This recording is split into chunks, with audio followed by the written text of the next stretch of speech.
ఒక ఎంఓయూ చేసుకుందాం. ఇప్పుడు దాకా దేశంలో ఇరు రాష్ట్రాల మధ్య అటవీ శాఖకు సంబంధించి ఇలాంటి ఎంఓయూలు ఎప్పుడు జరగలేదు.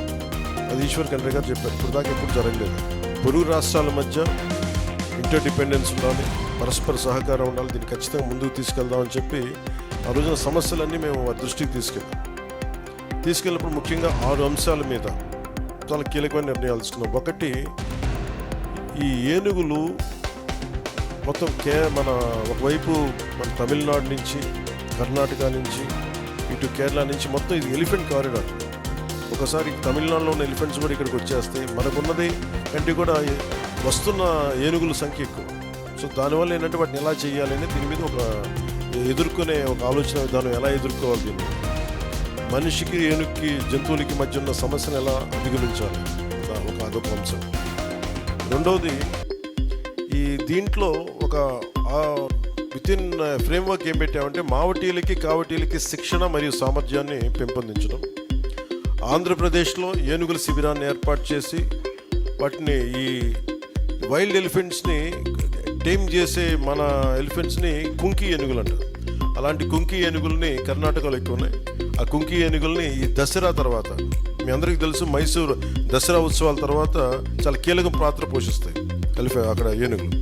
ఆ దసరా ఉత్సవాల తర్వాత కుంకి ఏనుగుల్ని కర్ణాటక నుండి ఇక్కడ తరలిస్తారు. అలాగే మానవ ఏనుగుల సంఘర్షణ తగ్గించడం కోసం ఈ కుంకి ఏనుగుల్ని మోహరింపు చేయటం, ఏనుగుల శిబిరాల సంరక్షణ, పోషకాహారం, వాటి ఆరోగ్యం వంటి విషయాల్లో ఈ నాలెడ్జ్ ట్రాన్స్ఫర్ని అందించడం, అటవీ నిర్వహణలో నాలెడ్జ్ ట్రాన్స్ఫర్ అందించడం మరియు ఈ ఇనిషియేటివ్స్ ఎలక్ట్రానిక్ పద్ధతులని పంచుకోవడం, టెక్నాలజీ ట్రాన్స్ఫర్.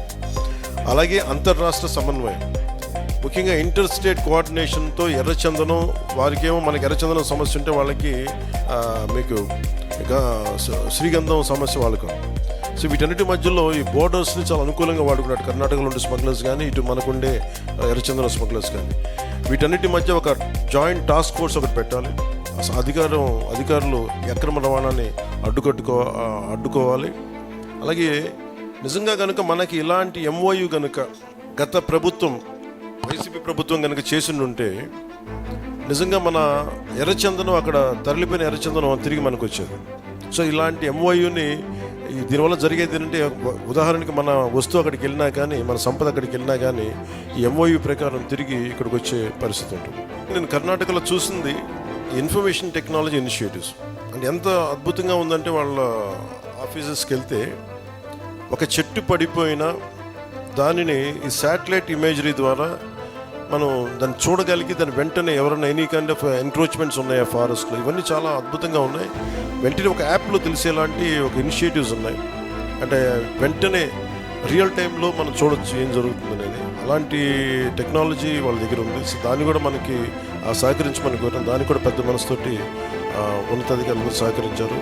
గౌరవ మంత్రి శ్రీ ఈశ్వర్ ఖండ్రే గారు కూడా దానికి మద్దతు తెలిపారు. అలాగే ముఖ్యంగా కర్ణాటకలో మనకి ఎకో టూరిజం ఇనిషియేటివ్స్ చాలా ఎక్కువ. మనకి చాలా లక్షలాది ఉద్యోగాలు కావాలి.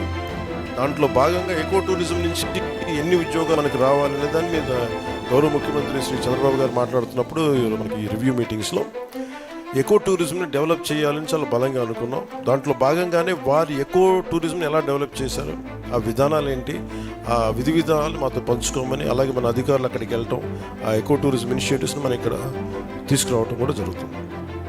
సో ఈ కీలకమైన అంశాలు. అలాగే మానిటరింగ్ అండ్ ఎవాల్యుయేషన్.